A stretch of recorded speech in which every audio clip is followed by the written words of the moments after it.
Hi, നമുക്ക് ഇന്ന് നെന്മീൻ കറി എങ്ങനെയാണെന്ന് നോക്കിയാലോ. പല രീതിയിൽ വെക്കാം. അപ്പോൾ ഞാൻ വയ്ക്കുന്ന രീതിയാണ് കേട്ടോ കാണിക്കുന്നത്. ചട്ടി അടുപ്പത്ത് വെച്ച് എണ്ണയൊന്ന് ചൂടായി വരുമ്പോഴത്തേക്കും അതിനകത്ത് ഉലുവയും കടുവും കൂടി ഇട്ട് നമുക്കൊന്ന് പൊട്ടിച്ചെടുക്കാം.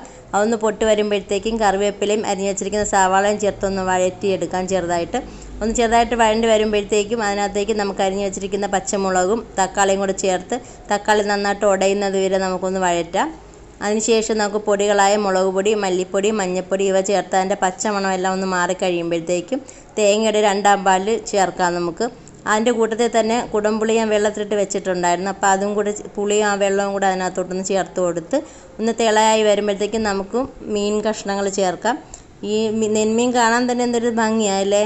അതായിരിക്കും അതിന് കിങ് ഫിഷ് എന്ന് പേര് വന്നിരിക്കുന്നത്.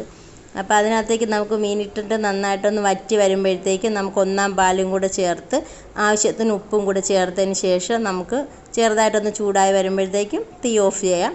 അങ്ങനെ നമ്മുടെ നെന്മീൻ കറി റെഡിയായി. അപ്പോൾ വീഡിയോ ഇഷ്ടപ്പെടുവാണെങ്കിൽ എല്ലാവരും ഒന്ന് ട്രൈ ചെയ്ത് നോക്കണേ.